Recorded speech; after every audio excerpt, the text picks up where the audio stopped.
কোনটিকে তরলে সহজে পরিণত করা যাবে, কোনটি আদর্শ গ্যাস, কোনটি বয়েলের সূত্র মেনে চলে, পেষণ গুণাঙ্ক কম না বেশি, এই জিনিস নিয়ে আমাদের মাথা ব্যথার শেষ নেই এবং এটা সবসময় পরীক্ষাতে আসে।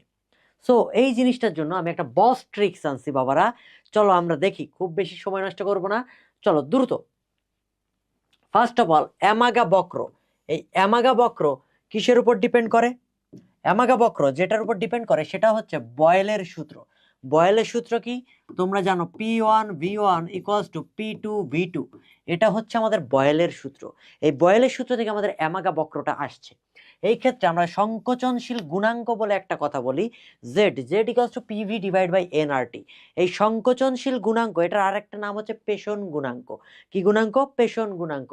এই Z= যদি 1 হয়ে যায় সেটা হচ্ছে আদর্শ গ্যাস, কিন্তু Z=1 হইলে সেটাকে আমরা বলি বাস্তব গ্যাস। জেড এর মান হয় অনের চাইতে বড় হইতে পারে, নতুবা অনের চাইতে ছোট হইতে পারে। যদি অনের চাইতে বড় হয় সেটাকে আমরা বলি পেষণ গুণাঙ্কের মান বেশি, যদি অনের চাইতে কম হয় সেটাকে বলি পেষণ গুণাঙ্কের মান কম। কথা ক্লিয়ার?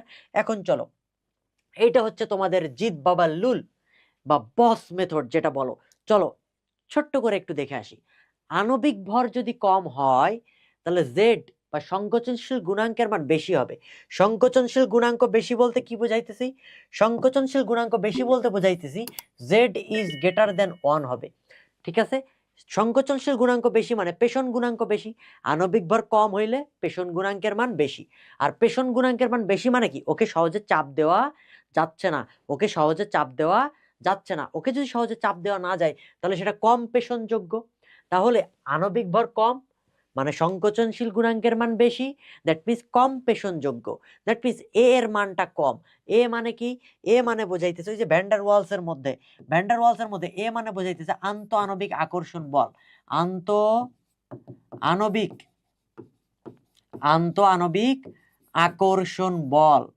কারণ এই জিনিসটা কেন লাগবে আমি তোমারে বলি, যার এ এর মান বেশি তাকে সহজে তরলে পরিণত করা যায়। তার মানে এ এর মান কম মানে কি? সহজে তরলে করা যাবে না, তরল করা নট পসিবল, তরল করা যাবে না। তার মানে এ এর মান কম মানে তরল করা যাবে না। দ্যাট মিনস সিরিয়াল দিয়ে মনে রাখবা, দেখবা তোমার জন্য সবকিছু ইজি হয়ে গেছে। এটাই হচ্ছে বস মেথড। চলো আরেকবার দেখি। আণবিক ভর কম মানে জেড এর মান বেশি, পেষণ গুণাঙ্ক বেশি, কম পেষণযোগ্য, দ্যাট মিনস এ বা আন্তঃআণবিক আকর্ষণ বলের মান কম, দ্যাট মিনস সহজে তরল করা যাবে না। এখন এ এর মান বেশি, এটা আমরা দেখবো কেমনে? এ এর মান বেশি কখন? যখন তোমার আণবিক ভরটা বেশি থাকে। আণবিক ভর বেশি হলে এ এর মান বেশি, তাহলে তাকে সহজে তরলে পরিণত করা যাবে। কিন্তু ব্যতিক্রম হচ্ছে এই ক্ষেত্রে কোনো আণবিক ভরটা মানা লাগবে না। এটা একটু মুখস্থ করে রাখো, কারণ কবিতা এ এর মানটা দেখলে বোঝা যায়, ওটা যেহেতু থাকবে না আমরা একটু মুখস্থ রাখি। অ্যামোনিয়াকে সহজে তরলে পরিণত করা যায়, কিন্তু অ্যামোনিয়া বাদেও যদি ক্লোরিন অপশনে থাকে তখন ক্লোরিন অপশনটাই রাইট। কারণ ক্লোরিনের এ এর মান সবচাইতে বেশি, ক্লোরিনের এ এর মান সবচাইতে বেশি, তাই ক্লোরিনকে সহজে তরলে পরিণত করা যায়। এরপরে সেকেন্ড চয়েস হবে তোমার অ্যামোনিয়া। আর তারপরেও যদি না থাকে তখন তুমি আণবিক ভর দিয়ে কাউন্ট করবা। কথা ক্লিয়ার? কাকে সহজে তরলে পরিণত করা যায়? Okay good. চলো আমরা একটু এমসিকিউ দেখি। নিচের কোনটিকে সহজে তরলে পরিণত করা যায়? আমরা বলছিলাম যার এ এর মানটা বেশি তাকে সহজে তরলে পরিণত করা যায়। আর এ এর মান কার বেশি? এ এর মান যার বেশি তার হচ্ছে আণবিক ভরটা বেশি। এখন আণবিক ভর কার বেশি? কার্বন ডাইঅক্সাইডের 44 আণবিক ভর। সুতরাং এর যেহেতু আণবিক ভর বেশি তাহলে একে সহজে তরলে পরিণত করা যাবে। কিন্তু এখানে কথা আছে অ্যামোনিয়া চলে আসছে না অপশনে, তাহলে উত্তর তোমাকে অ্যামোনিয়া দাগাইতে হবে। আর তারপরেও কথা আছে অ্যামোনিয়া বাদে ক্লোরিন চলে আসছে না অপশনে, ক্লোরিনটা আনসার দাগাইতে হবে। ক্লোরিনের আণবিক ভর সবচাইতে বেশি এই ক্ষেত্রে 73। ঠিক আছে বাবারা? তাহলে আণবিক ভর বেশি মানে এর মান বেশি, সহজে তরলে পরিণত করা যাবে। কথা ক্লিয়ার? ওকে, আমরা এই জিনিসটা বুঝে গেলাম। এরপরে চলে আসো, এটা তোমাদের বইয়েরই এমসিকিউ। কোন গ্যাসটি অধিক পেষণযোগ্য? অধিক পেষণযোগ্য মানে কি? পেষণ গুণাঙ্কের মান কম, <<1। আর পেষণ গুণাঙ্কের মান কম কখন হয়? যখন আণবিক ভরটা কম হয়, না সরি, আণবিক ভরটা যখন বেশি হয়।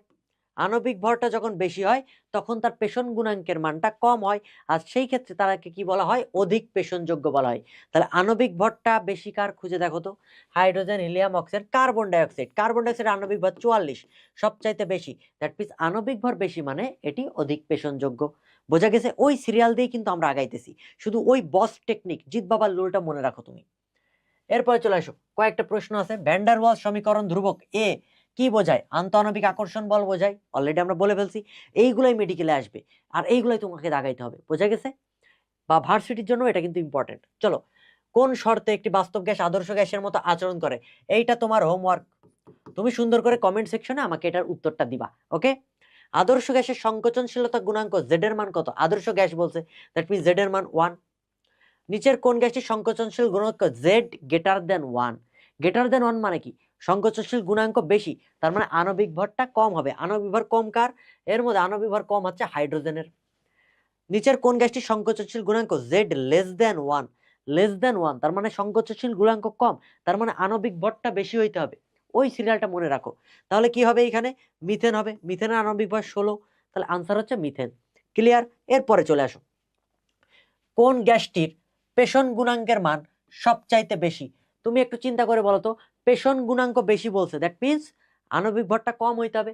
এখন তুমি খুঁজে বের করো কোনটা আনসার, এইটা তুমি আমাকে কমেন্টে জানাবা। Do comment. বোঝা গেছে? ঠিক আছে।